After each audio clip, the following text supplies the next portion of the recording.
야권에서 신당 창당 발표가 나오면서 야권발 정계 개편이 불가피하게 된 것 같습니다. 정치권의 지각 변동이 예고되고 있는데요. 네, 그렇습니다. 네, 지방선거를 앞두고 판세에 어떤 영향을 미칠지, 또 향후 전국에 어떤 파장을 불러올지 전문가 모시고 자세히 짚어보겠습니다. 네, 이 자리에 황태순 정치평론가, 허성우 경희대 겸임교수, 최창렬 용인대 교수 나와 계십니다. 안녕하십니까? 네, 어서 오십시오. 네, 안녕하세요.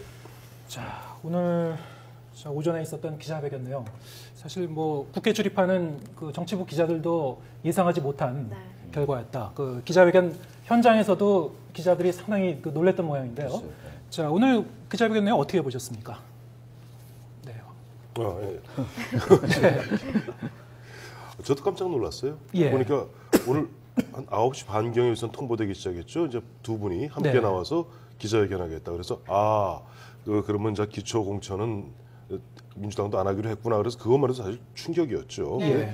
사실 김한길 대표로 봐서 굉장히 어려운 결단을 한 거거든요. 근데 김한길 대표 오늘 보니까 앞서 말씀 보니까 이제 기초선거 정당 공천하지 않기로 했다. 새 정치의 실험은 계속되어야 한다. 그러면서 보면 약속의 정치는 새 정치다. 그 다음에 이른바 새누리당, 현재 정부 여당은 거짓의 정치다 하고 프레임을 그렇게 잡을 때만 해도 정말 프레임 잘 잡았다 생각했는데 그 다음에 신당을 창당하기로 했다 하는 순간 저는 망치로 머리를 맞은 줄 알았습니다. 네. 물론 앞서 보니까 뭐 새누리당도 그런 논평이 있었습니다만 어떠한 형태로든지 연대는 있었을 거예요. 왜냐하니까 그동안 민주당도 마찬가지고 또 문재인 의원도 개인적 성명을 통해서 끊임없이 안철수 의원 쪽을 향해서 지속적으로 야권 연대를 촉구해 왔거든요.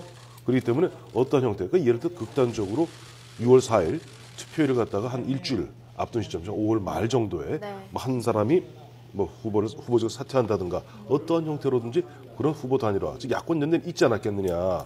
그 생각인데 이런 식으로 뭐 한 2, 3일 만에 후닥닥 보니까 합당이라는 그야말로 연대 3단진의 최종 단계죠. 되게 정책 공조, 그다음에 선거의 후보 단일화, 마지막에 합당이거든요. 합당 단계를 바로 그야말로 비약적으로 뛰어오를 줄은 몰랐죠. 몇 단계를 뛰어넘은 거군요. 몇 단계 뛰어넘어서 저도 하루 종일 지금 어안이 벙벙합니다. 네.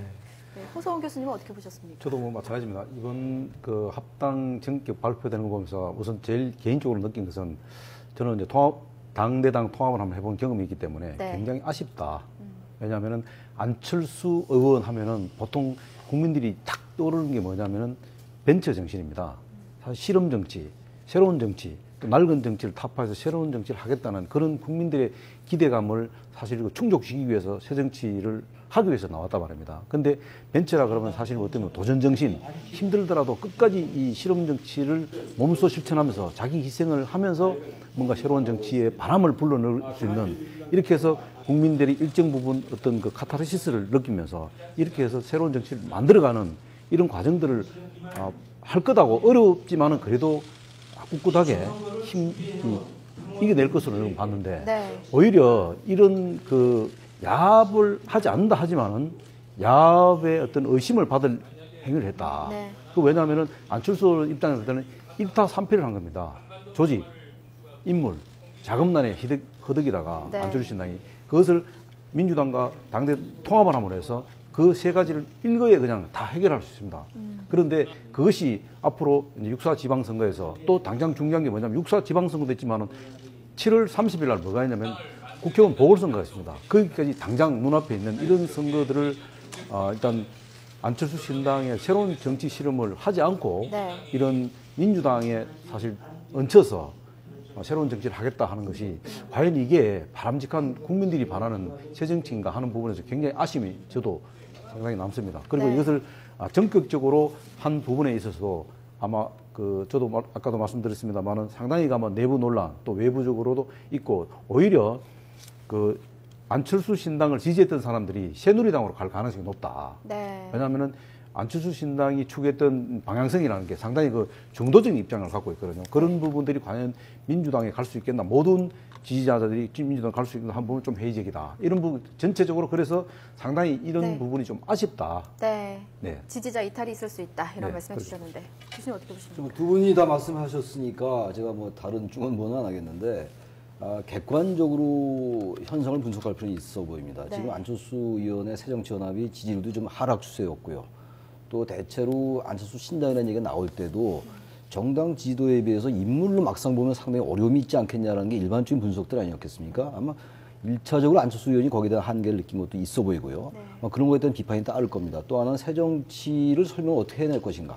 민주당에게 지난 대선 때도 입당하지 않았던 이유가 새정치를 하지 않는다는 이유였잖아요. 근데 최근에 민주당이 1차, 2차, 3차 혁신안을 발표했습니다만 그것이 새정치다라고 얘기할 수 있는 상황은 좀 아니었거든요. 근데 지금 합당은 아니지요. 합당은 아니죠. 새정치연합이 아직 창당되지 않았었으니까. 네. 어쨌든 신당을 추진하다는 얘기는 민주당이 지금 새정치라는 것이 우리가 여야를 떠나가지고 이렇게 인정되지 않은 바탕 위에서 신당 추진한다는 게 과연 어떻게 설명해 나갈지 이런 부분에 대한 아쉬움이 하나 있어요. 그것은 이제 앞으로 이제 안 의원이나 민주당이 해결해야 될 문제인 것이고 어쨌든 선거를 앞두고 패배가 눈앞에 보이는데 연대나 연합은 불가피할 겁니다 아마.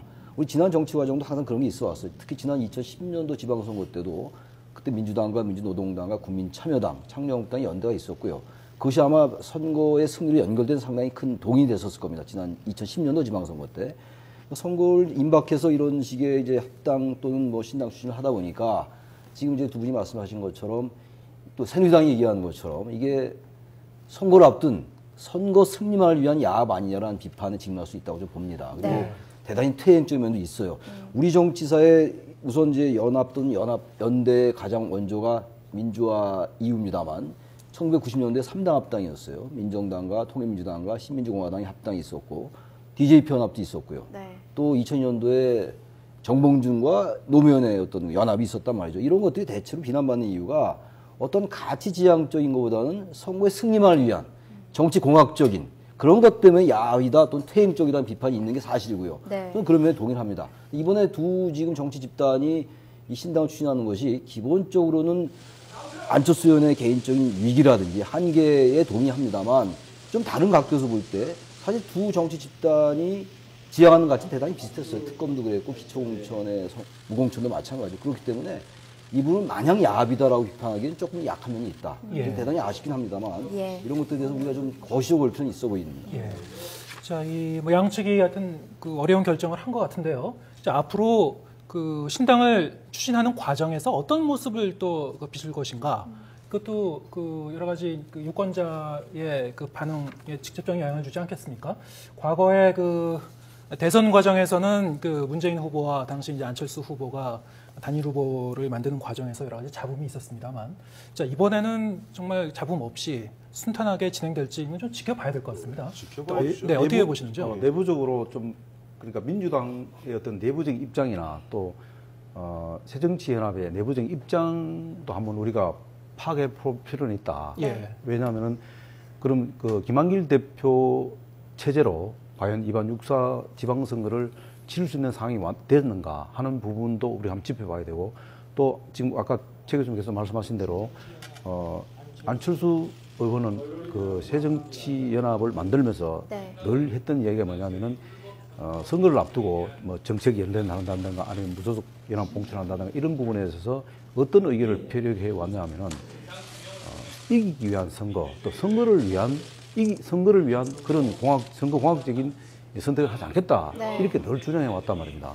이제 그런 부분하고 그 다음에 민주당 내부에서 친노의 어떤 프레임을 갖고 또 6.4 지방선거를 치른다는 것은 굉장히 어렵다고 이렇게 김한길 대표의 어떤 지도력이나 이런 부분을 이야기하기 전에 그런 내부적인 상황이 상당히 그것으로 갖고 이번 지방선거를 치르기는 상당히 어렵다. 왜냐하면 민주당의 지지율이 안철수 신당보다 지지율이 어쨌든 지금까지 계속 떨어져 왔지 않습니까? 네. 이런 부분들이 상당히 위기감을 느꼈다. 그래서 안철수 신당을 끌어들여서 어떤 새로운 정치를 모델을 만들어서 이런 그 소위 말하면 민주당 내부의 성골, 진골, 육두품 이런 것들을 사실 좀 이렇게 희석시켜서 네. 하나의 민주당으로 만들어가는 게 좋지 않나. 그래서 6.4 지방선거를 치르는 게 바람직하다. 거기에 또 안철수 신당은 일정 부분 자기 역할이 롤에 있기 때문에 네. 이런 것들이 서로 맞물려서 이런 통합 결정을 하지 않나 하는데 어쨌든 중요한 것은 이것이 새로운 정치보다는 정치 야합으로 비치실 경우는 상당한 또 저항이 부딪힐 수 있다 하는 그런 또 염려가 좀 따르죠. 네. 네. 새로운 정치라는 것이 대단히 개념적으로 추상적이었어요. 사실 네. 안철수 의원이 계속 새 정치를 얘기하는데 대다수가 여야를 떠나서 보수 진보를 떠나서 뭐냐 도대체 새 정치 이런 비판이 많이 따랐었잖아요. 그리고 그리고 지금 최근에 새정치연합의 창당 과정에서도 여전히 새정치가 뭐 정의, 평화, 통합은 다 얘기하는 건데 네. 그런 것들에 대한 한계가 있는 건데 제가 항상 주장했던 게 안 의원이 항상 그 새정치의 프레임에 스스로 갇힌다라는 얘기를 제가 많이 했던 걸로 기억해요. 예. 근데 그런 것도 이제 차라리 새정치라는 건 일단 선거 승리만을 위해서 야합하면 안 되는 거죠. 근데 저 부분이 야후를 미치지 않는 명백한 설명이 반드시 필요합니다. 네. 왜 과거에 얘기했던 것이 선거 승리만을 위한 것은 안 하겠다고 했는데 왜 했는지 좀 그런 비판은 받아도 거기에 대해서 방어하지 못하면요. 민주당이나 새정치연합이나 역공을 당할 수 있습니다. 그것을 예. 어떻게 솔직히 설명해 내느냐가 저 신당 창당이라든지 통합의 어떤 명분이랄지 네. 당위성, 규범성 이런 것들을 입증해 낼 수 있을 겁니다. 아마. 네. 근데 그 부분에 실패한다면은 더 나쁜 지지율이 더 떨어질 수 있어요. 그것은 아직 예단하기 어렵다. 네. 그렇게 설명하냐에 따라 달려 있다고 저는 봅니다. 1월 21일이죠. 1월 21일 안철수 의원이 이른바 제주 선언을 하게 됩니다. 제주 선언, 이제 선언의 골자는 그거죠. 창당 3월 중에 창당하겠다. 6월 달에 17군데 광역단체장 다 내겠다. 얘기했고 그때 아마 윤여준 의장이 아마 그 기자들의 질문에 이런 답을 했던 것으로 기억해요. 야권 연대 얘기 나왔을 때 연대는 자살행위다. 그러나 새누리당에게 어부지리를 줄 수 없어서 딜레마에 빠져 있다. 뭐 이런 얘기했는데 지금 선거는 93, 4일 이제 6월 4일까지 93, 4일 앞둔 시점에서 앞서도 말씀드린 바와 같이 몇 단계를 뛰어넘어서 갑자기 그것도 한 36시간 정도 만에 합당을 결정했고 그 과정에 있어서도 아마 충분한 의견 수렴이 좀 부족했던 것 같아요. 근데 네. 그런 부분에서 앞서 우리 최 교수님 말씀하셨던 안철수의 새정치는 무언가 여기에 대해서 답하기가 참 아주 궁색할 거예요. 입장 자체가. 네. 안 의원 입장에서는. 그리고 지금 보면 새누리당 입장에서도 지금 보면 화들짝 놀란 듯이 저렇게 보이고 있습니다만 새누리당 입장에서 오히려 보면 잘 됐다고 보여집니다. 왜냐하니까 이것이 6.4 지방선거를 갖다가 한 일주일 앞둔 그 시점 한 5월 말쯤 돼서 이른바 각계약진하다가 예. 어제 새정치연합과 민주당이 각계약진하다가 결정적으로 상대방이 손쓸 수 없는 시점에서 후보 단일화를 해버리는 수가 많습니다. 과거에도 네. 그래왔고 네. 그런 식으로 되었을 때는 새누리당이 오히려 보면은 휘말릴 수가 있죠. 그런데 어떻게 보면 지금 양측이 합당하고 새로운 창당이죠. 제3지대 창당하고 하나로 합침으로써 오히려 보면은 양쪽의 적을 갖다 맞아 싸워야 됐던 새누리당 입장에서는 한쪽의 적만 맞아서 싸우면 될 뿐더러 우선 뭐랄까 불확실한 면이 좀 정리된 측면이 있어요. 네. 그리고 보면은 지금 민주당도 보면 물론 뭐 기초단체장이나 기초의원 공천 안 합니다만은 앞으로 실제 이 통합 과정, 합당, 창당 과정, 그다음에 후보 뭐 또 광역의원, 광역단체장 후보 선출 과정에서 적지 않은 뭐 잡음들이 있을 것 같아요. 오늘도 마침 보니까 뭐 안철수 의원이 이런 과정을 설명하기 위해서 이제 이렇게 회의를 소집했는데 김성식 뭐 전 한나라당 의원이죠. 그 핵심 역할을 한나라당 김성식 전 의원 같은 경우 참여 안 하는 가운데 지금 약간 볼멘 소리가 슬슬 나오고 있거든요. 그러니까 이런 부분에 있어서는 오히려 보면 전체적 틀로 봤을 때 민주당으로 봐서는 지금 앞서도 말씀하셨습니다마는 여론조사하면 3등 아니었어요. 지금 3등 입장에서 오히려 보면은 두성 안철수의 어떤 새 신당 새로운 새 정치의 어떤 그런 이미지를 갖다 더 씌우는 그 플러스 알파적 효과가 큰 반면에 안철수 의원의 새 정치는 오히려 퇴색한 느낌이 있다. 그렇게 평가할 수 있습니다. 좀 이제 내일부터 좀 그 안철수는 이런 좀 행보를 했으면 좋겠다는 생각이 들어요. 저는 그 건전한 야당은 항상 존재해야 된다 봅니다. 이 국가 발전하기 위해서 뭐 제3당이든 제4당이든 뭐 관계 없습니다. 그러나 문제는 뭐냐면은 안철수 신당이 왜 창당을 준비하다가 느닷없이 갑자기 네. 제3신당을 만들겠다고 하는 데 대한 국민들 설득이 좀 부족하다는 거예요. 그 이유가 뭐냐면은 창당을 아까도 했지만은 지금 창당 준비를 전면 중단한다고 안철수 신당에서 그렇게 이야기했습니다. 그렇게 했다면은 왜 그 신당 할 수밖에 없고 왜 제3지대의 새로운 신당을 만들 수밖에 없다는 대국민 설득이 좀 부족하지 않나. 네. 예. 그런 측면에서 알겠습니다. 좀 우리가 좀 고민해 볼 필요가 자, 있다. 저희가 지금 얘기 나누는 과정에서 지금 속보가 하나 들어왔는데요. 네. 자, 이 새정치연합에서 이제 부산시장 후보로 영입을 추진해왔던 인물이죠. 오고돈 전 해수부 장관 측, 오고돈 전 장관 측에 안철수 의원이 오늘 만나자 이렇게 네. 좀 요청한 것 같습니다. 네, 그리고 또 오가돈 전 장관 측이 오늘 신당 창당을 환영한다 이런 예. 입장을 또 밝혔습니다. 그리고 예. 새로운 속보가 또 하나 들어왔는데요. 잠시 뒤인 오후 3시에 신당 창당 실무단 첫 회의를 열 것이라는 소식이 들어왔습니다. 아무래도 민주당과 또 새정치연합 측에서 양측의 대표들이 대표들이 모여서 네, 이제 그 실무적인 얘기를 이제 착착 진행시켜 나가는 것 같은데요. 네, 예. 민주당의 최대천 전략홍보본부장과 네. 새정치연합의 송호창 등이 참석을 해서 네. 좀 신당 창당의 속도를 낼 것으로 보입니다. 자, 네. 앞서 뭐 민주당 최대천 전략홍보본부장이 신당 창당을 이달 말까지 끝낼 수 있다 이렇게 입장을 또 밝히기도 했는데요. 잠시 뒤에 3시에서 열리는 그 회의에서 뭔가 좀 결정이 좀 빠르게 이루어질 예. 것으로 보입니다. 자, 이게 저희가 이제 생방송으로 진행하다 보니까 이제 시간이 좀 제한되어 있긴 한데요. 네. 저희가 이제 꼭 이제 논의를 해봐야 될 게 이제 몇 가지 남아 있습니다. 일단 당장 그 지방선거가 이제 한 100여일밖에 남지 않았는데요. 일단 이렇게 되면은 그 양당 구도로 치러질 수밖에 없게 되지 않았습니까? 기본적으로 새정치라고 얘기되는 쪽에 긍정적인 면이 뭐가 있었냐면요. 예. 한국의 정당 구조가 다당제 구조이긴 합니다만 새누리당과 민주당의 이른바 거대 독점 구조라고 맨날 항상 비판해 왔던 거예요. 예. 그런 부분이 있었고요. 그래서 좀 심하게 얘기하면 민주당과 새누리당의 적대적 공정관계다라는 비판을 많이 했던 것도 사실이었어요. 그래서 기대했던 것이 새로운 갈등을 표출해서 이 갈등을 대표할 수 있는 그런 다당제적 구조. 그래서 안철수 의원이 설령 지방선거에 지더라도 거기에 성공하면 그 의미가 있다라고 하면서 새정치를 비판적으로 보지 않고 긍정적으로 봐왔던 부분인데 지금 현재 이렇게 신당 창당이 추진되면 양당제로 다시 가는 겁니다. 일대 구도로 가는 건데 아직 한국 사회에서 다당제 구도가 역시 어려운 게 아니냐는 그런 현실론이 있고 어쨌든 간에 현재 지금 우리 한국 정치에서는요. 아까 허 교수님 와서 전 조금 이견이 있는 게 기본적으로 통합한 세력이 항상 이겨왔던 게 굉장히 많았어요.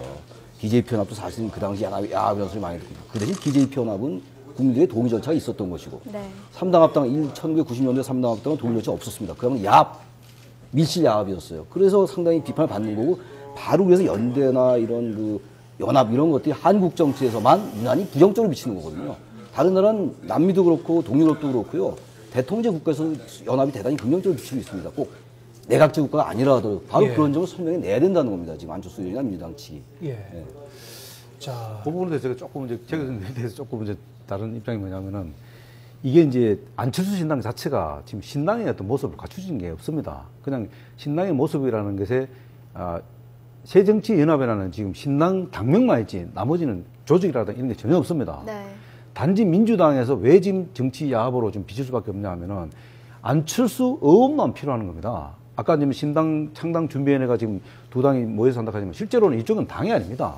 여기는 제일 거대 야당입니다. 민주당은. 이런 상황이기 때문에 자칫 이런 구조적으로 내부의 모순으로 일단 봉착할 수 있다 보면은 야합으로 비칠 수밖에 없다는 거죠. 네. 그래서 그렇게 안 되기 위해서는 아까도 제가 말씀드렸지만은 정말로 김영삼 대통령이 3당 1990년도 2월 12일 날 3당 통합하듯이 호랑이 잡기 위해서 내가 호랑이 굴러 들어갔다는 이런 뭐 어떤 안철수 의원의 자기 나름대로 어떤 확신 또 철학 이런 것들을 보여줄 필요가 있다.